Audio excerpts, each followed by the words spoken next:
It's all purple up here. We did have a Steeler fan earlier. I think Chris threw him out. You know what?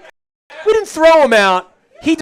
We are, for the first time ever, outside of my studio, streaming live on Facebook Live here from Greenmount Station. So we've already got hundreds of people that have said hello and writing comments and asking me. I could probably take questions for you if I wanted to. Isn't that amazing? All right, I'm gonna monitor. If you're watching on Facebook Live and you want me to ask the coach something, throw me a quick one. I'll try to find it. My wife will be monitoring. She'll write down the questions, bring it up. Says, I got to put my reading glasses on because I'm getting old. Yes, it's awful. you are. It is awful. All right, speaking of getting old, this is a tough. Last week, Denny dies in the morning, and my thoughts for you. I mean, I saw it on Twitter, and this is the new world, right? The new world is I know Denny Green is dead. One of his best friends is sitting here. He might know. He might not know. And in a public world, I'm figuring you're out on a bike somewhere on a backfield would send you a text that said, I'm really sorry about that. I didn't know what to do, but I knew you would want to know. And I didn't want to be the guy breaking that news to you in the internet era.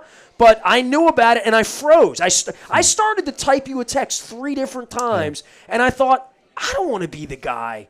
And then Brian says, what's going on? Get on the phone. Call me. What's going on? Because I didn't know enough other than to know it was on the internet, and welcome to the internet, right? Yeah. So I don't know when you found out, but I know your feelings for Denny, and I saw it myself. I was with the two of you one day very randomly in New York. You and I walked into a room, and Denny was in there, and I saw the relationship instantly, and I'm like, naturally, obviously. But I've never talked to you about Denny Green, like in the form that I want to talk about him. The day you met him, I know the impact he had on your life, but what won him over about you and vice versa that you became literally comrades? If you didn't take this job, you would have been his offense coordinator another 5 years, right? I mean, you loved Denny. Well, if it both personally and professionally, let's begin with the professional side. If it weren't for Denny Green, all that I have been, through the grace of God, been allowed to achieve would not happen without Denny Green. His fingerprints are all over my professional career. More so than Walsh, even, and some of those guys, because you're associated with Walsh. Right. And naturally because gave me the platform and, more importantly, mentored me to become a good coach. Denny, I came back. We started off on Bill's staff. I was on administratively on Bill's staff, and Denny was the assistant special teams coach. Flappies down the way. So we obviously connect, and we play. Carl Delmont, one of Denny's favorite sayings, whenever things got a little complicated, or we coaches, which we're capable of doing, we're trying to make things a little too complex. He'd go, whoa. We need some Harrisburg logic here, which meant let's just break this down. You're making it way too complex. He says, I went to public school. I'm going to use Harrisburg math, which use Harrisburg logic, which says simplify this thing you're trying to mess. I'm already happy I asked you about this. He's a good, and that was one of my favorite Denny Green isms. And on a personal standpoint, Denny was just a good man. He cared about you. He cared about our second year at Stanford. Last game of the year is. How many places were you with him? You were. We're 49ers. Okay. Then he went to Northwestern, came back to Stanford. I went to San Diego State, then Utah State. He hires me when he comes back to Stanford as the head coach. Okay. So I was with Denny all total about 12, 13 years. In 3 places. In 3 places. So we're at Stanford, and we beat Cal, big game, doing okay. We're not going to a bowl game, and this is right before Thanksgiving. And so I'm scheduled to go to Phoenix, one of my recruiting years. I'm going to go see a quarterback, Thanksgiving. So Denny calls me Sunday night, and I'm getting ready to. And he goes, "You were heading out this week, weren't you?" I go, "Yeah, I got to go to so and so." He says, "No, I don't want you to come. I want to come into the office tomorrow. I want to talk to you." So I'm thinking, "Well, Coach, no, I've got." He says, "No, you can do that later. Just come on in." So I'm kind of wondering, what's going on here? Well, how long have you been with him at that point? 2 years in Stanford. Yeah. Okay. And we've done well. And you were the OC? No, I was the receiver and tight end coach. Okay. And so I'm wondering what the heck's going on. So I come in on Monday, and I'm a little nervous. I'm not sure what that, normally that might not fare well. I said, Coach, is there something going on, something I need to know? I mean, I had these scheduled. He goes, no. He says, I was thinking about it. I was looking. I forget what the time was. He says, no, the airlines are crazy right now. I was afraid you're going to get caught away from your family on Thanksgiving. Caught in Salt Lake. You were too many flights. You can do it next week. You just stick around here.